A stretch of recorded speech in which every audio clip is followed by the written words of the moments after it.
Hello, everyone. Good day. Happy Friday. I'm Sam Raposo, admin of the Option Wheel Strategy Facebook group, and we're here today again with Gianmarco from the Option Trading Club for our weekly review.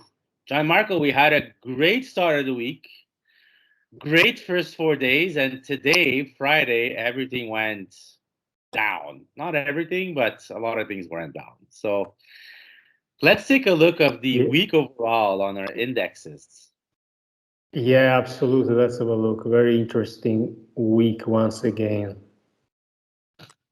Okay, so as usual, let's start with the SPY, the broad market. And you remember last week we were here and I said, okay, we are already crazy extended on the upside. But it was not enough because the market is doing what it's doing. And Yeah. no matter how what we predict is impossible to predict. And so we had Monday, a very strong day, but it looked, a little bit uh, in the same pattern, consolidation on the upside, and then another gap following the previous of the previous days and the previous week. So another gap on Tuesday, another gap on Wednesday, and again pushing on Thursday. And look at where we are now. Okay, first of all, from the downside, we're far away from the lows that were scaring a few weeks ago. Now are completely forgotten. Now we are back above this trend line that I used in the past few weeks to mark this ascending trend line to mark the trend of the market, and that worked for resistance until here and then was lost, and the consolidation now. Now we are back above that trend line. And on top of this, we are testing all-time high. So I'm very curious to see what is going to happen next week. And listen, again, it's impossible to make prediction, but how much more can go this up without Well, any pullback, any consolidation? What do you last think, Sam?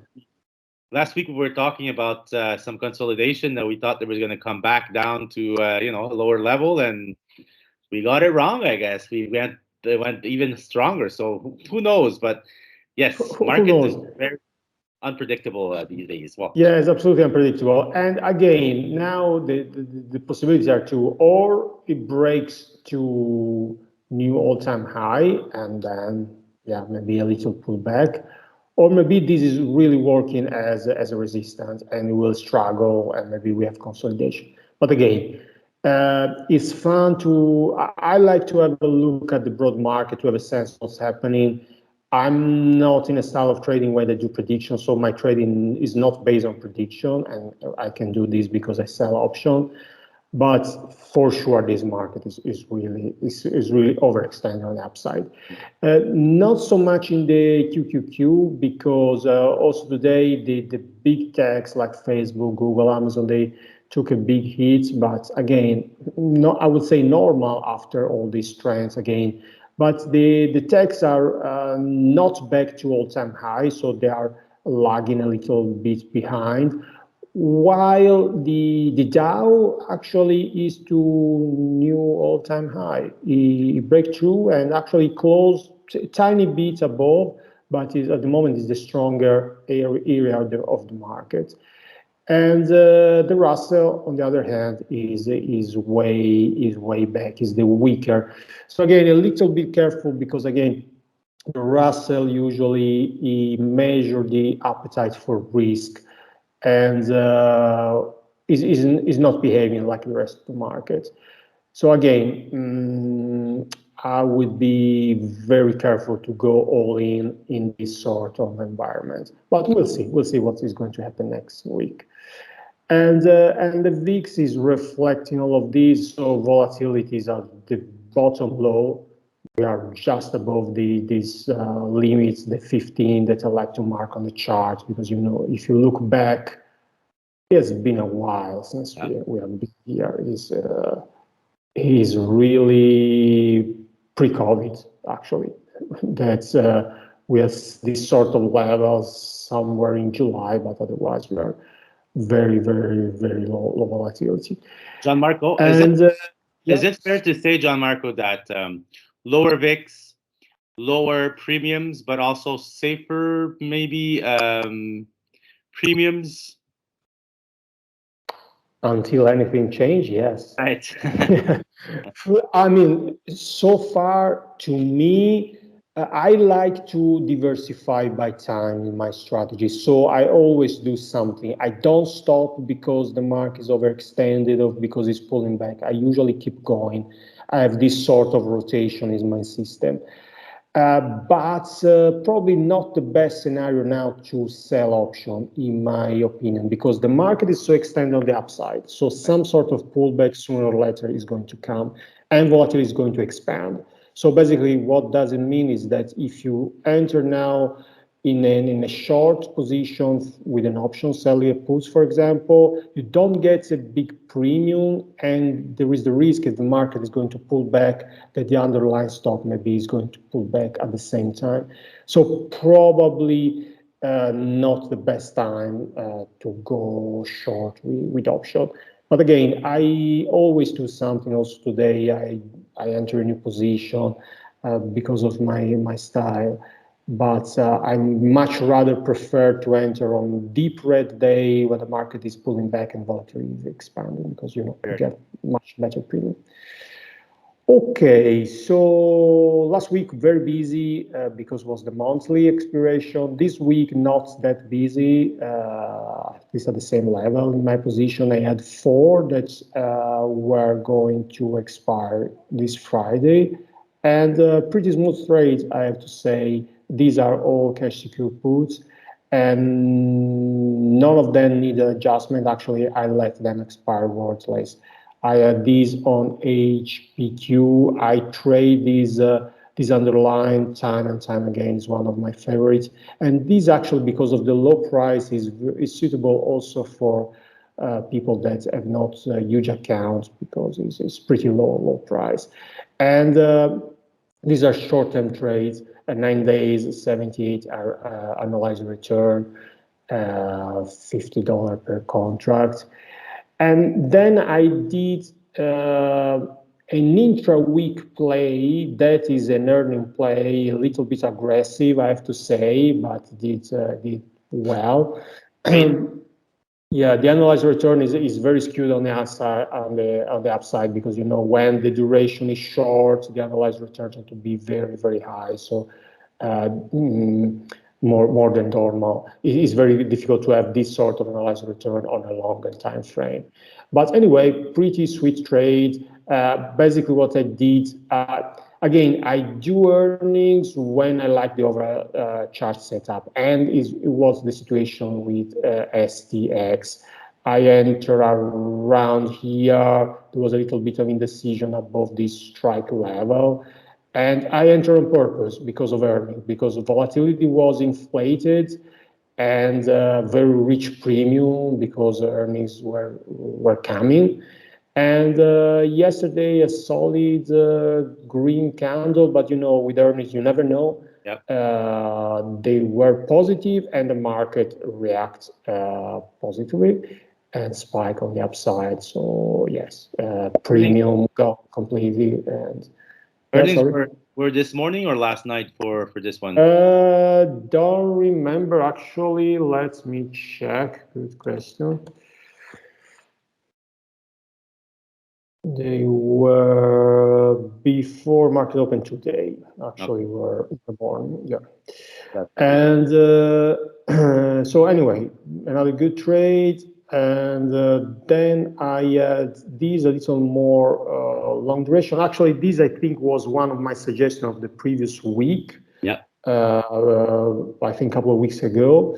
And yeah, sweet trade because the strike level was never even tested. So in these 14 days, well far away from the strike, and another excellent analyzed return.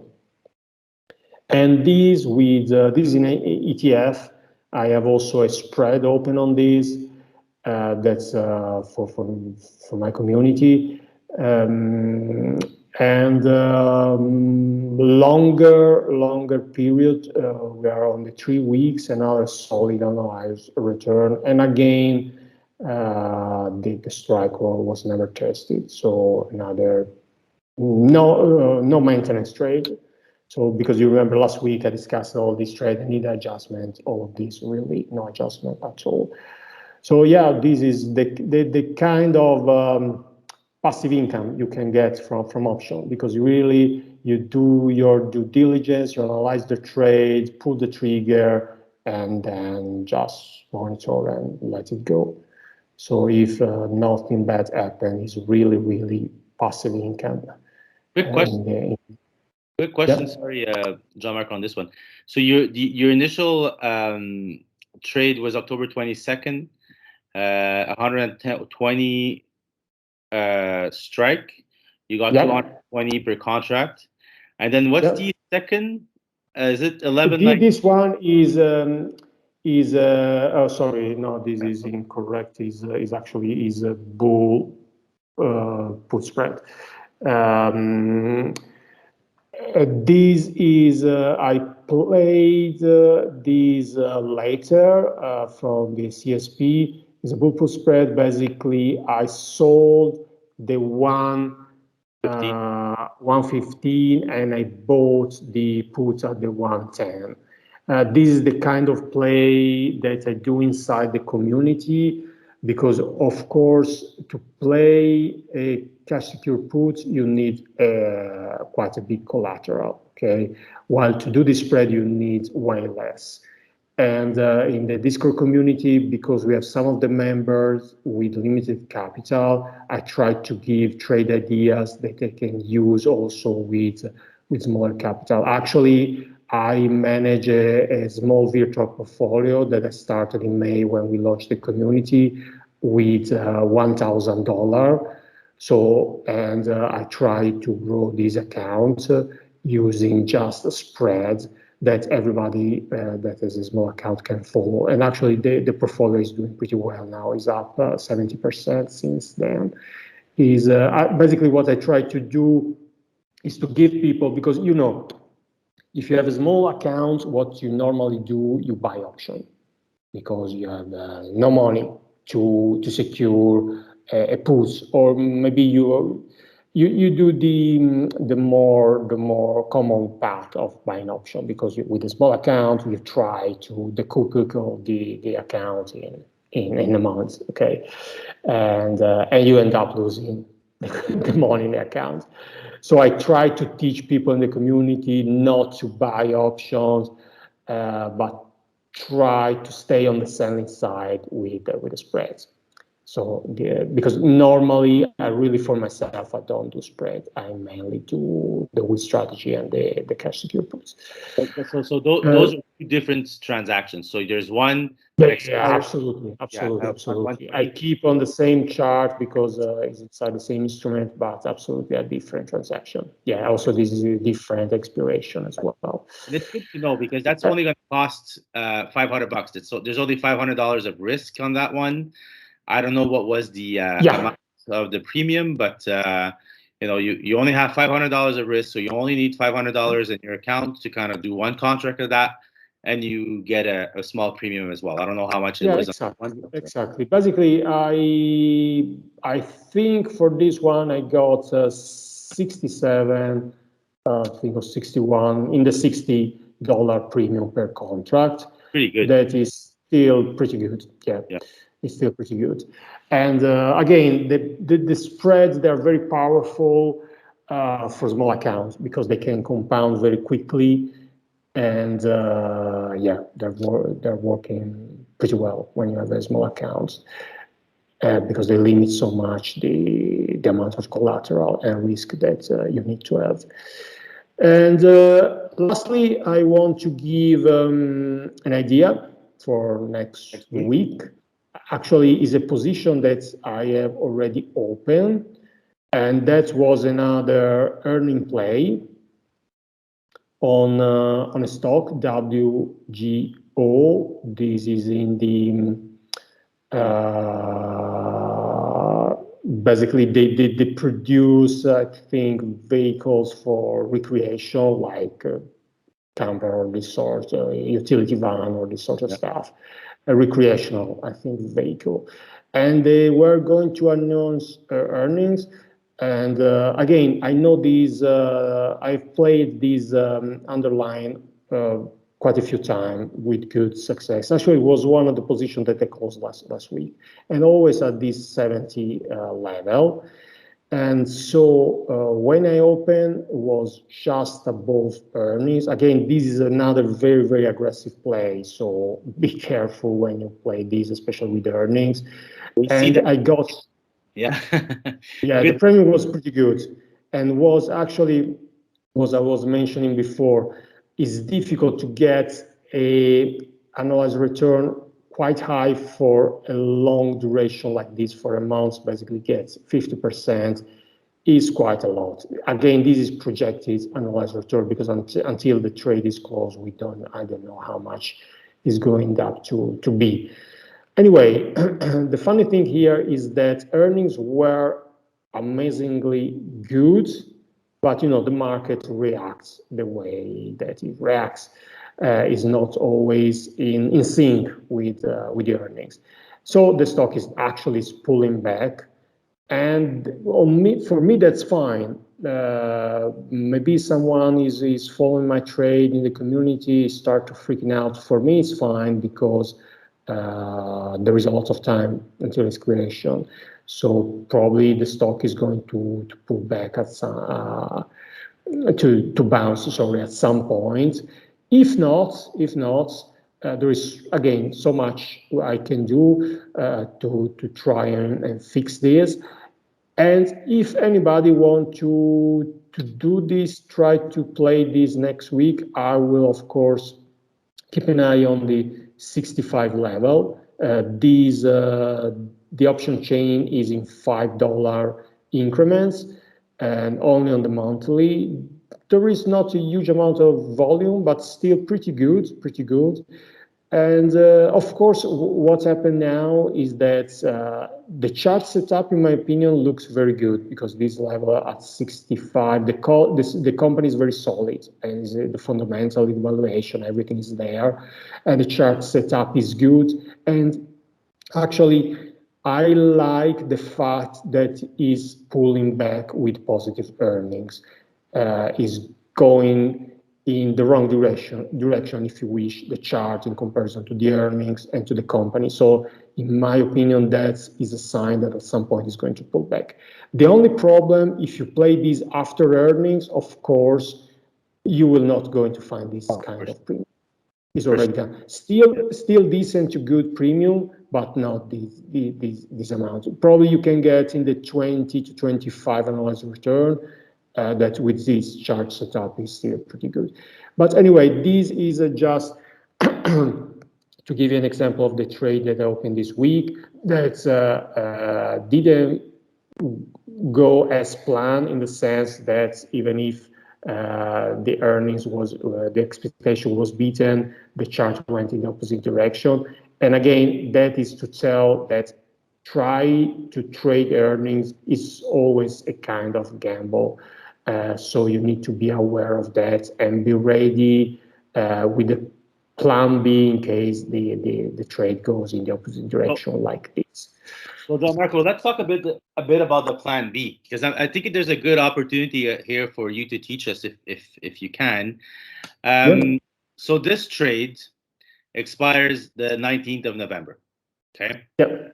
So Yep. we still have a good 3 weeks. I think it's 3 weeks or Yeah. 4 weeks before it expires. Mm-hmm. Right now you're in the money. Okay. Mm-hmm. Um, at what time will you decide to see it's time to roll this or not? Because a lot of people wait till the last Friday, so till the 19th, and then they will make a roll. But if you see this to continue to decline, let's say to 65, will you Mm-hmm. try to roll it? I know it's like case by case, but let's take this case. Will you try to roll it a Uh, little bit earlier, or you'll wait until the Friday? okay. Usually I don't do anything until the last week. I Okay. mean, until expiration week. Then, depending on how much is in the money, I may do something on any day. Usually, if it's deep in the money, I start early in the week. For sure, I don't wait until Friday because then we go in risk of assignments. Because Fine. Yeah. if the time value is completely lost, there is a risk to be assigned early. So let's say if these go below 65, for sure, I will take some action Monday, Tuesday. Usually not before then. So I let the trade go until last week. And then I will evaluate which is the situation. Of course, there are multiple possibilities. There is just rolling out at the same strike. There is rolling out and down at the lower strike. There is the possibility of double down the trade. I mean, buying back the open position and sell two position at a lower strike. There are multiple possibility to manage the trade. But again, for sure, in the last week. Usually, I wait until the Thursday, Friday when the position is very close to the money, very close to the strike. And then go from there. Yeah, so basically, I treat my portfolio, especially in the monthly expiration week, because it's the one with the maximum, usually the most open position. I usually treat them to worst to best. So I'll first take care of the one that are in worst condition, and then go to the one that are, I mean, chronologically from Monday to Friday. Cool. Thank you very much. No So problem. I guess that was it for today. Yeah, Another good week, I guess. And let's see what next week has as a surprise for us. And we'll hopefully see. everything will go well. We'll take advantage while it goes well. So I just want to Yeah, thank you, Gianmarco, for thanks to you, this Sam, as always. for this meeting, and we'll talk next week. And for everybody out there, I want to wish you guys a great weekend. Hope stay safe, and please look at the description box if you guys want to join Gianmarco's newsletter. If you want to join the Facebook group Option Wheel Strategy, and also if you want to join the Option Trading Club. Thank you, everybody, and have a great weekend. Thanks, Gianmarco. Bye. Bye. Bye.